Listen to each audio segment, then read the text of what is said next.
Which one was it? Homework 90. Homework 90. Was that a problem from the textbook? Or? No. The Fourier transform. Okay, hang on just a second. Yeah.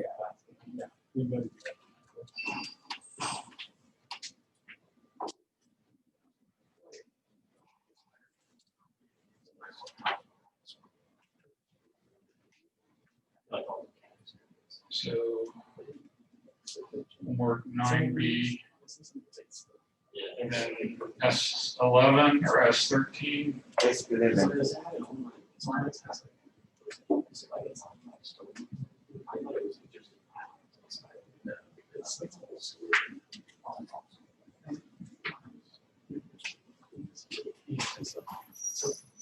Where are the supplemental problems?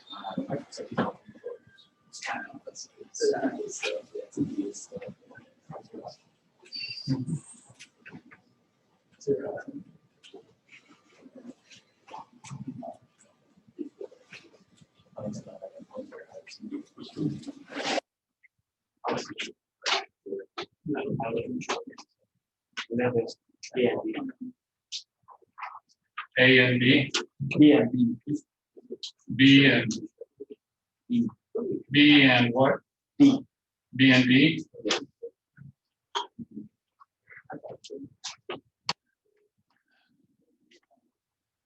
So we're given f of omega is 10 over 2 plus j omega, 5 plus j omega.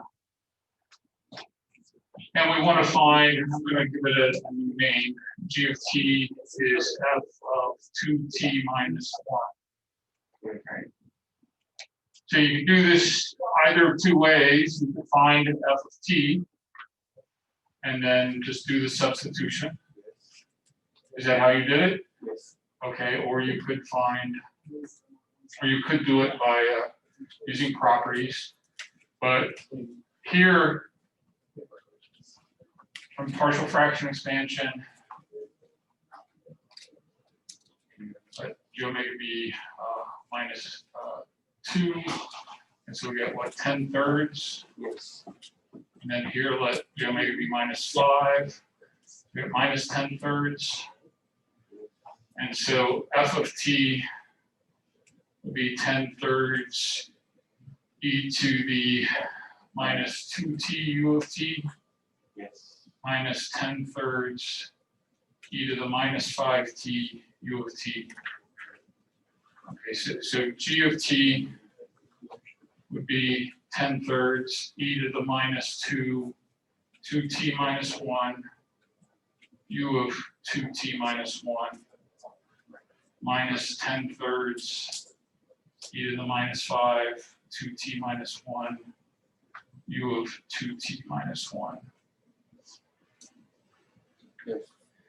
The u of 2t minus 1 could be rewritten. I don't know, is this would be the answer. So u of 2t minus 1 is, that's going to be 1 as long as the argument is greater than 0 for all t greater than 1/2, right? So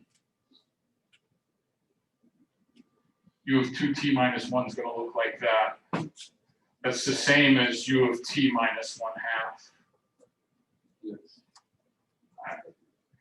So that would be the answer, one way to do it. Okay.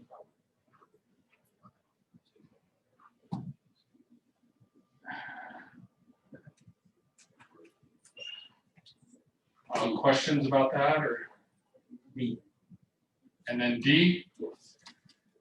Okay, two ways to do this one. Probably be instructive to do it both ways.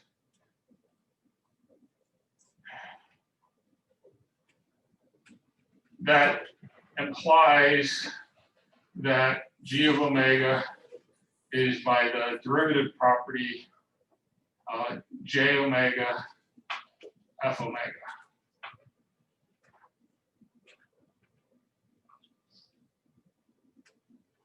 right, from the Fourier transform sheet. Yes. So one way to do this would be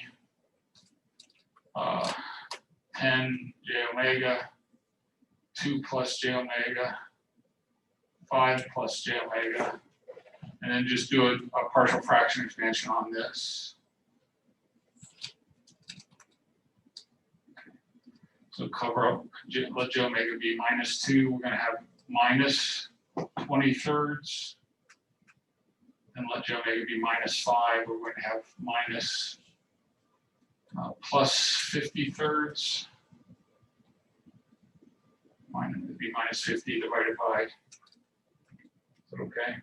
Yes. And so here we get g of t would be -20/3 e to the -2t u of t, and then plus 50/3 e to the -5t u of t.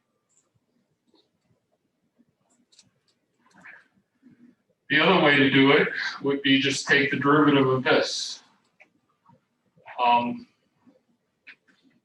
So from that, we get -20/3 e to the -2t u of t. I have to take the derivative of this, okay, it's plus 10/3 e to the -2t delta t. And then taking the derivative of the next one, I'll have plus 50/3 e to the -5t u of t. And then using the product rule, I'll have, what is that, minus 10/3 e to the -5t delta t. Okay.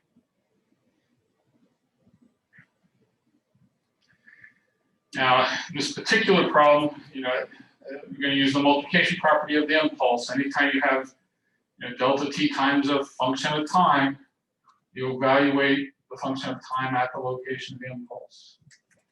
So you'd evaluate this at t equal to 0. So this becomes 10/3 e to the 0 or 1, 10/3 delta t.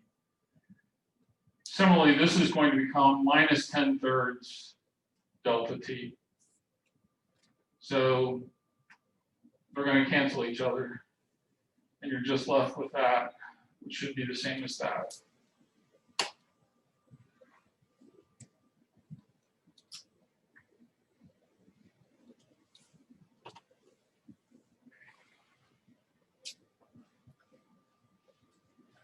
So most of those, I think you could either work using properties or, go back into the time domain and carry out the operation in the time domain. Anything else? E? Yeah, E? Yeah. So how did you do it? Properties. So for the property there, for the integral,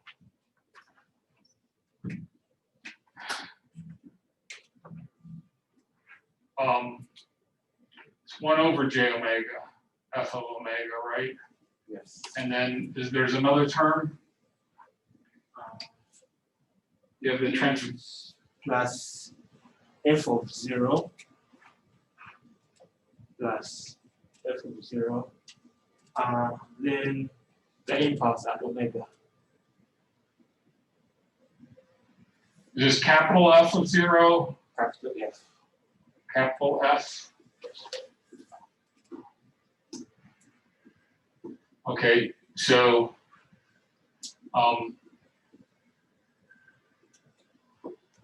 this is going to be this then, j omega 2 plus j omega 5 plus j omega plus, and then evaluate this at 0. That's going to be 1 plus delta omega. And so setting that aside for a second, then partial fraction expansion of this.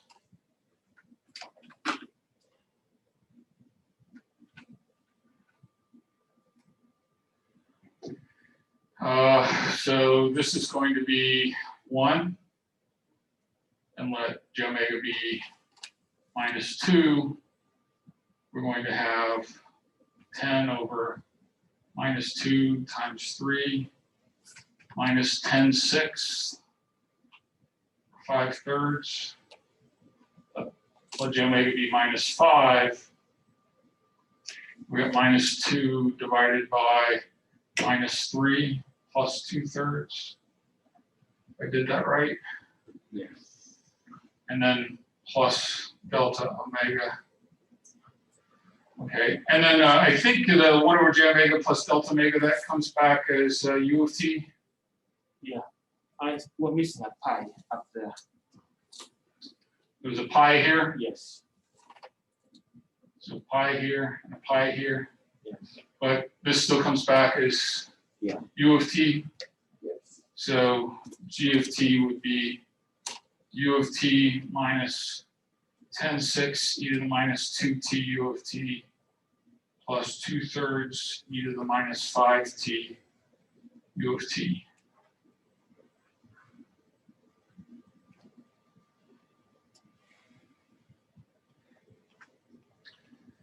And that should be the same result you get, if you carry out that integral in the time domain.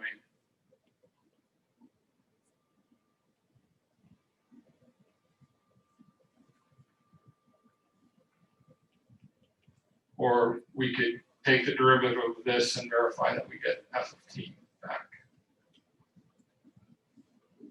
Don't do that. Is that okay? Yes.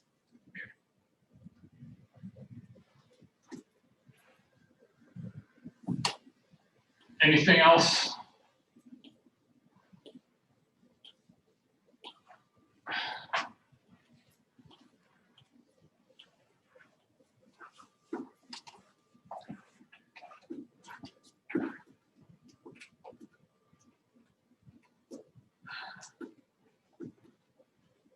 Okay. So last time we talked about pole zero, our filter design via pole zero placement, and we found that one thing we could do for band reject filters is, again, we have to obey this conjugate symmetry, but if this was omega c, j omega c, and minus j omega c, we would end up with a filter that looked like this.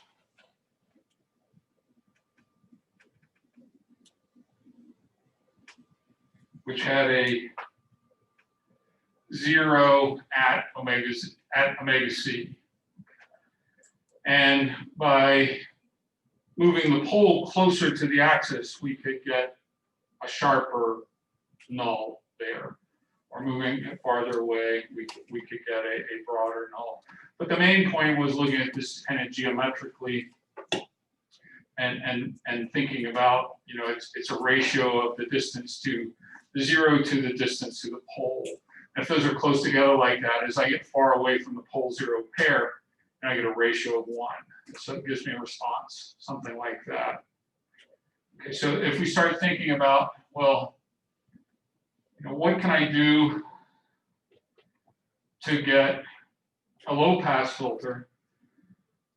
One approach might be to actually just put a cluster of poles at low frequencies. And I can't put them right on the j omega axis, because if I do, it goes to infinity at that. So but if I put them close, I have to put them in the left half plane for stability. These would be all pole filters. So there are other filters that have poles and zeros. So you might first try something like this. And if you plot the magnitude response, you get that. It's not a good low-pass filter. Our ideal low-pass filter has this perfectly flat pass band and sharp edges out to omega c. So, but whatever measure you use, this is going to attenuate or amplify certain frequencies and attenuate others. Ideally, what you want your low pass filter to do is all frequencies that are less than omega c, you want them to have the same amplification, whether this is 1 or 10 or whatever. And all frequencies above omega c should be completely filtered out. So, ideally, you might be, if you had a signal, an example would be speech. The telephone company does this for voice signals. On the traditional telephone line, they actually used a low pass filter. I think the cutoff frequency was around 3,400 hertz. Okay. So they would filter out everything above 3,400 hertz, passing through everything below 3,400 hertz. That's fine for voice. It doesn't result in good quality audio for like music. Most voice is less than 3,400, so you get okay quality for voice signals over phone. But for music, you can actually hear up into the 15, 16, 17, 18 kilohertz range. And music actually uses that entire range of frequencies up into those high kilohertz. So in the phone company, music doesn't sound good when you play it over the phone because all of those higher frequencies are lost.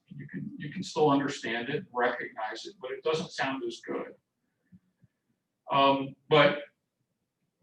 And other applications like if you're dealing with maybe music, an application would be, I know you guys aren't familiar with cassette tapes before your time, but cassette tapes would have high frequency noise due to hiss on the tape, and a good way to get rid of that was actually a low pass filter.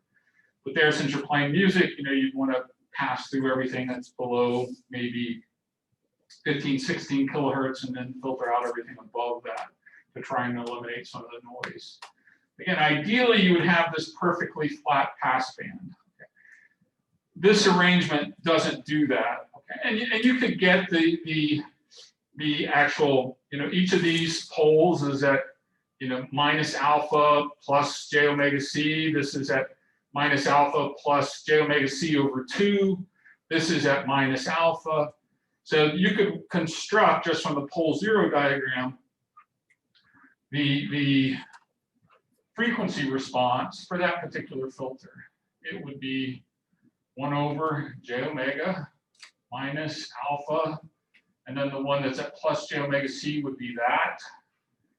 And then it would be the product of all of these, minus alpha minus j omega c over 2. And there'd be 5 terms here corresponding to those 5 poles. And now when you multiply these together, you would pair up the complex conjugate pairs. But so we could get the transfer function, or using s instead of j omega, we could get or we get the frequency response. If we used s instead of j omega, we could get the transfer function. So a second attempt is maybe to perhaps not put the poles on a straight line, but maybe vary their location. And here they're laid out in a triangular fashion, and maybe a little better. It's flatter near the omega equals 0. But you get these ears sticking up at omega c and minus omega c. So, but it does appear that maybe putting the poles at something other than a straight line or moving them around, we can dramatically alter the shape of the frequency response. Well, another possible positioning would be to put them on a circle. This circle actually has a radius of omega c. So previously we had, in a straight line between plus and minus omega c. But here we're just putting them on in the complex plane. So this one would actually have, you know, an alpha value of minus omega c. And then we'd have to use geometry to figure out these pole locations. They actually have equal angles. The angular separation between the poles are the same here. But this is a 5-pole filter. This is what's known as a Butterworth filter. And the response for this would be a 5th order Butterworth because it's got 5 poles. But the response for this looks actually pretty good. It has a flat response, you know, up to almost omega c. At omega c, it's actually going to be down 0.707 or 3 dB. But it has a pretty flat response. As a matter of fact, Butterworth filters have a maximally flat pass band. There is no other type of filter that has a flatter pass band than a Butterworth filter.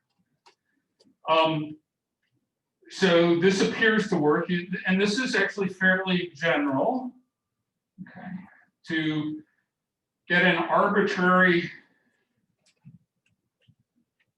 order Butterworth.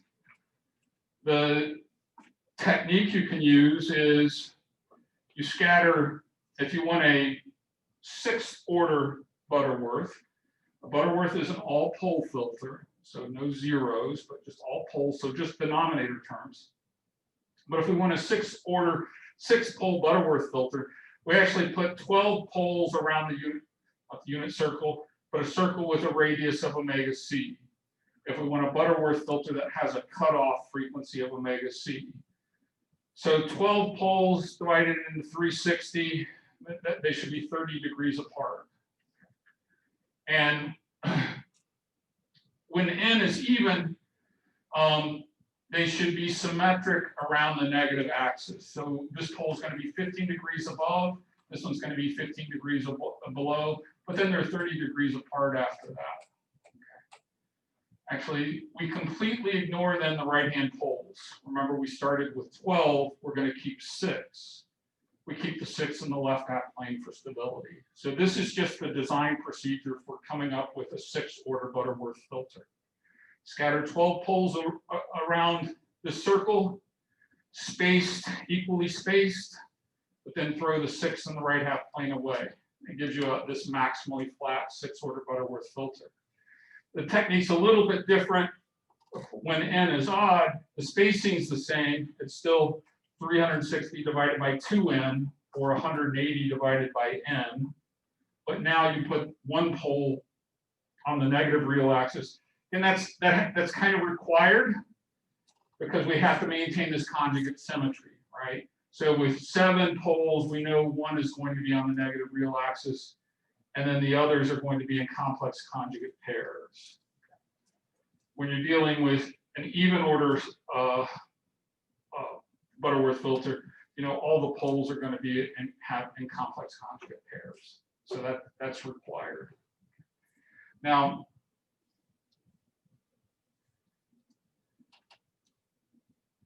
so let's talk a little bit more about how we come up with the transfer function for this. So the Butterworth design procedure.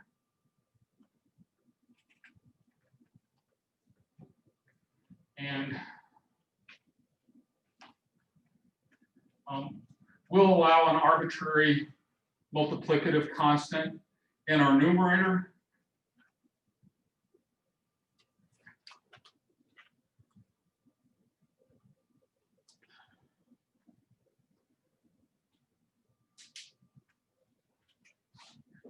But each of these poles, in polar notation, the radius is the same. They're all omega c. And then the angle here is actually the angle from the positive real axis. That's how we measure the theta. But so, you know, using this technique for the 7th order filter, we know what these thetas are. We can calculate them pretty easily using geometry. So for a 7th order filter, the transfer function would be the product of 7 terms like that. One would turn out to be real, the one that had a theta of 180 degrees. Okay. And then the others would be in complex conjugate pairs. But instead of having to go through that, it's actually a little easier. So in the filter design course, I torture the students by making them go through this process of placing the poles out like this on this circle, you know, and then coming up with the transfer function like this, and writing down these nasty, you have to multiply this out, you get these nasty polynomials. And then we find out, oh, there are tables of these things that you can use. And that's kind of where we're going to start. So you'll have to forget this technique if you take that filter design class, because actually it's just the double E's that usually take it. I'm going to rewrite this by factoring out the omega C. So I've factored out an omega C out of each of these and pull it in front of this product symbol. And so I've actually factored out n omega C terms. And then I'm going to rewrite this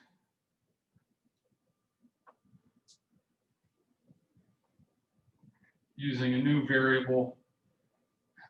I'm going to use the same notation he has in the book. He calls this SA. This is a normalized frequency. Or write this as C over omega C to the n over HSA.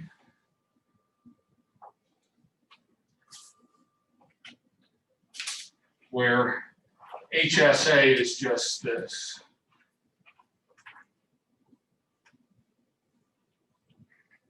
Is the product I equal 1 to n 1 over SA minus e to the j theta I. But this is nothing more than a Butterworth filter with an omega C equal to 1, which is a very low frequency. You would never actually, you'd probably never ever use a Butterworth filter that has an omega C equal to 1. But what's nice about this is that this is always the same, okay? The omega C for this function is 1. So I can find for the omega C equal to 1, where the pole would be for a first order Butterworth. That's actually just on the negative real axis. For second order, they're going to be above and below the negative real axis. And they'd be, with two of them, they'd be 90 degrees apart. So 45 above and 45 degrees below. And then for 3, but those angles are always fixed. So I can tabulate them for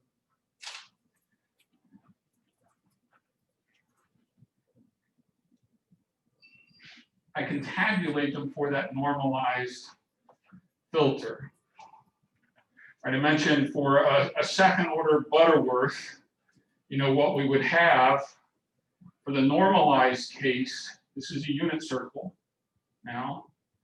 And so we have 4 of them scattered around 360 degrees, so they'd be 90 degrees apart. So they would be 45 degrees above and 45 degrees below, or at an angle of 135 degrees from the real axis, and an angle of minus 135 degrees. So we don't have to go through that every time. Okay. We just have a table of the pole locations, which is really what I'm interested in, plus or minus 35 degrees for second order. For all of the odd orders, notice that there's a pole at 180 degrees. That's the pole on the negative real axis. For the third order filter here, again, so this is second. For the third order, the poles are going to be 180 divided by 3, or 60 degrees apart. So we know we have to have one on the negative real axis. This is 60 degrees So it's 120 degrees from the real axis minus 120. Of course, this one would be 180. Okay, so this is the third order, but that's what we should find here, 180 plus minus 120. Okay. So again, we don't have to go through that. It doesn't take long to figure out the pole locations from those techniques, but there's no need to go through it. We can tabulate them. Now, what are these other things? So let's take a look at like the third order filter where, I'll expand this. I have the 180, and then I've got the SA minus e to the j 120, and 1 over SA minus e to the plus j, or minus j 120.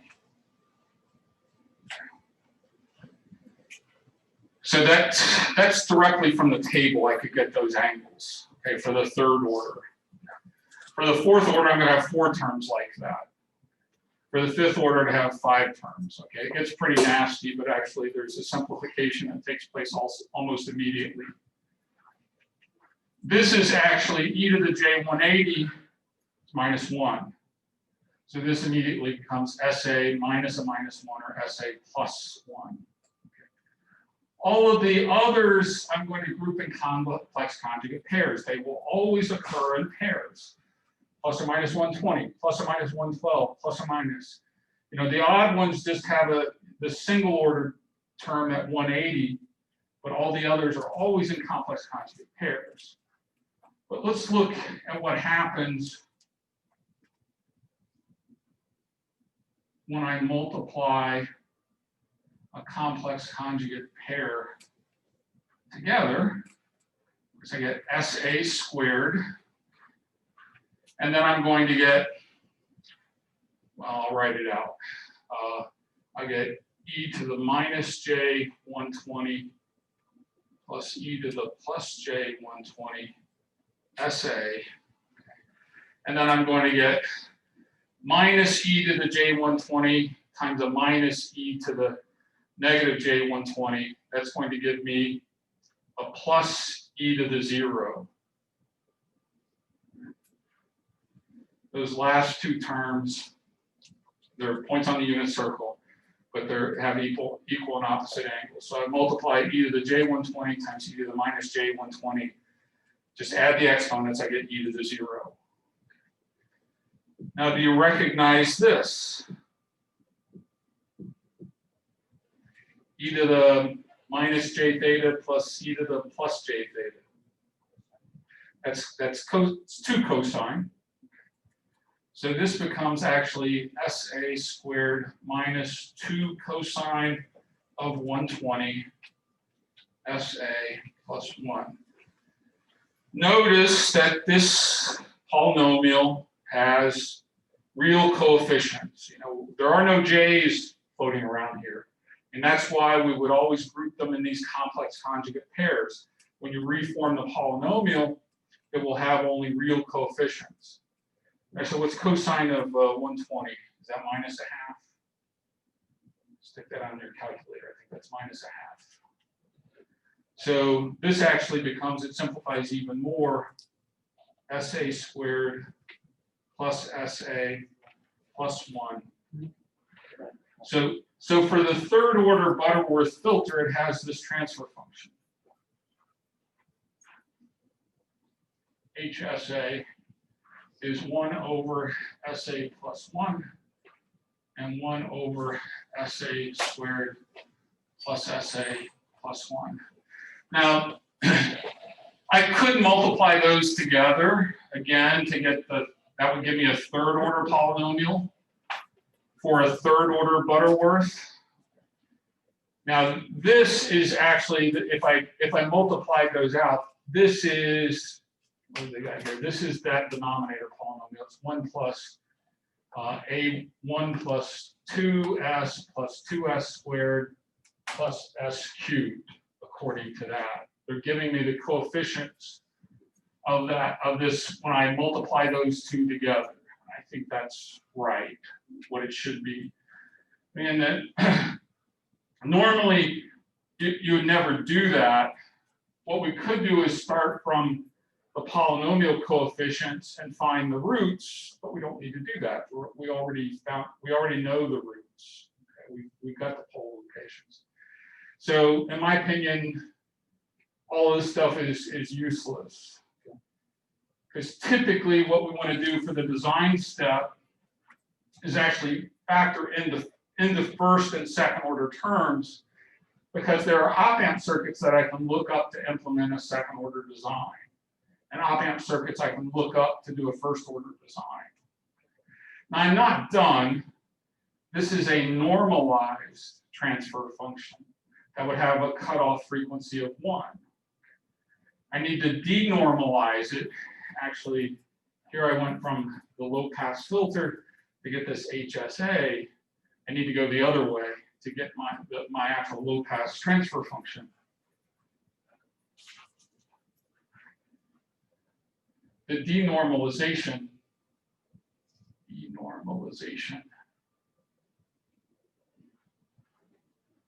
is C omega C to the N HSA, and then I substitute, I want to go back to a function of omega C, so I replace SA with S over omega C.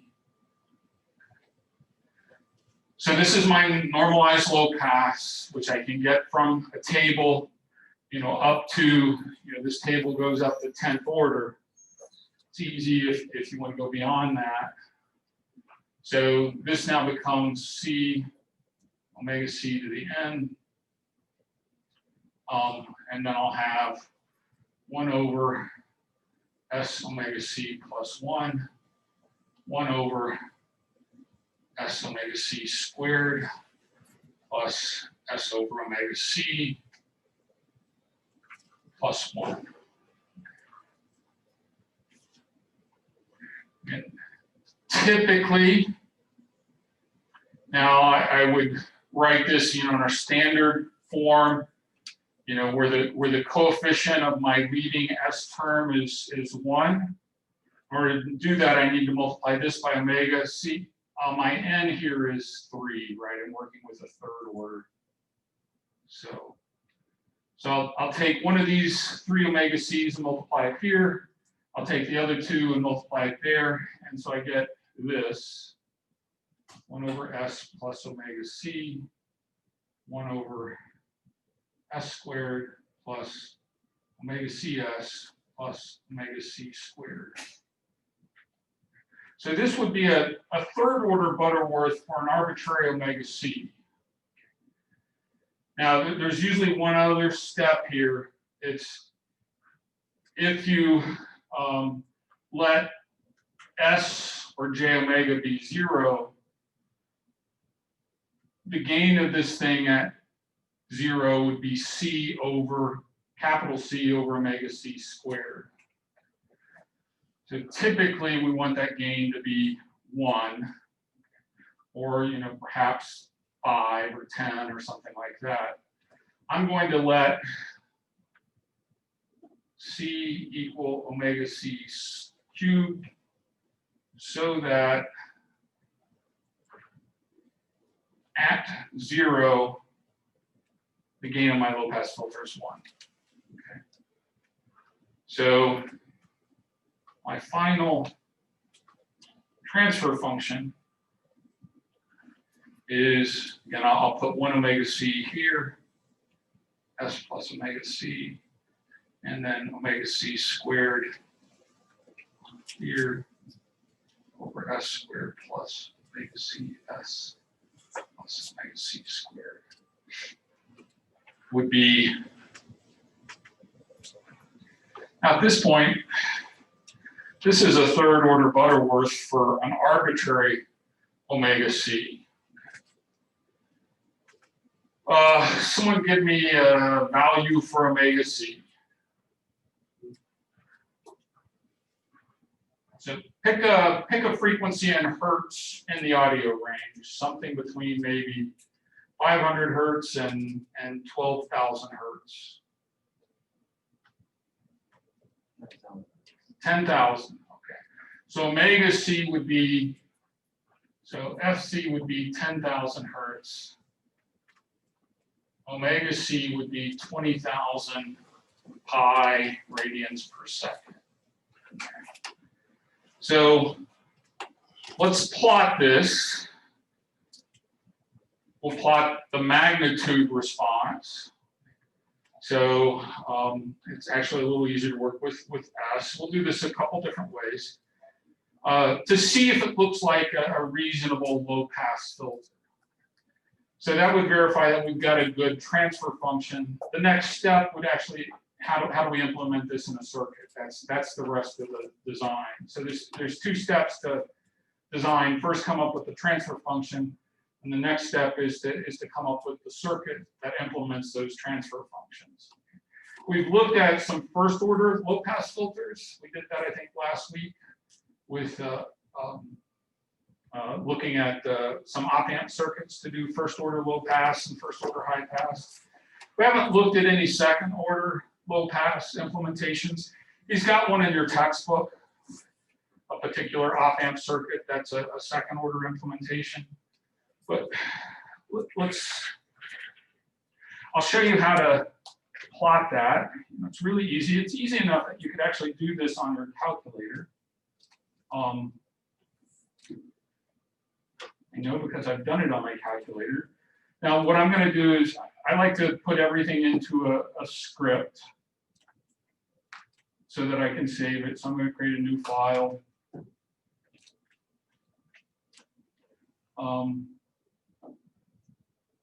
Butter design 1.m.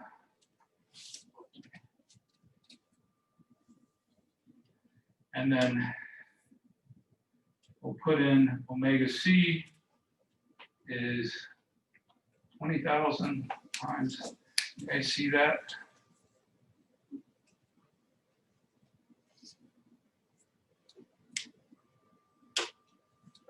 $20,000 times pi. And then I'm gonna actually, I could write a function file for this. Maybe I should. But for one-line functions, Octave and MATLAB support what are known as anonymous functions. So the syntax is a little strange, but this is once you see it, it kind of makes sense. But for so the rest of this is defining h as a function of s, and so I'm just going to kind of type in the rest of that expression. It's omega c cubed in the numerator, and then it's in the denominator. I'll just leave it. I can just leave it in that. I don't need to multiply it out. Plus omega c times s squared plus omega c times s plus omega c squared.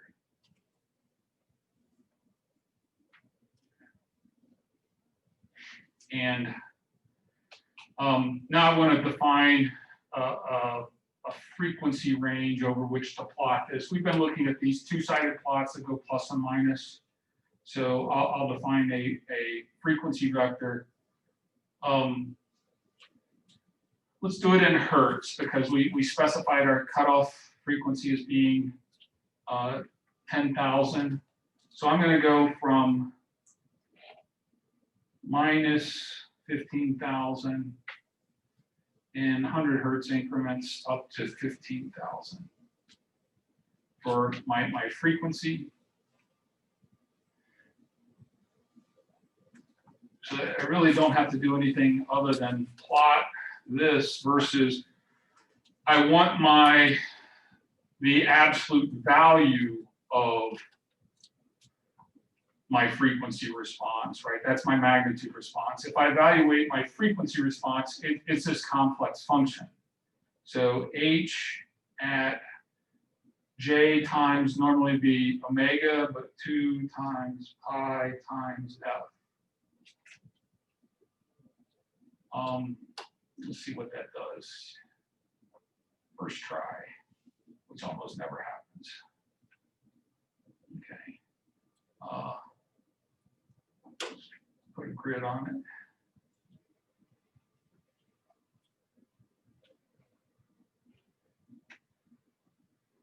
It's hard to see the grid.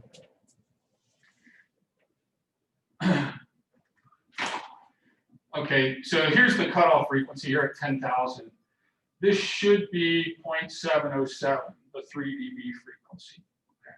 So it looks like it's pretty close. So again, we're actually, it will look a little better if we plot it in dB, but this does meet the specifications. Where the cutoff frequency, which is defined to be the frequency at which the response is down 0.707 times the peak. So but it looks like a pretty good low pass filter. Actually, if I wanted to plot it in dB, that's a pretty easy step as well. All I need to do is take the absolute value, multiply by log 10, and that will give me the plot in dB. And then now at 10,000, we should be exactly at minus 3 dB. And you can tell we kind of are. This is 2 and 4. A linear gain of 1 is 0 dB. So this is that Butterworth filter that actually meets that set of specifications.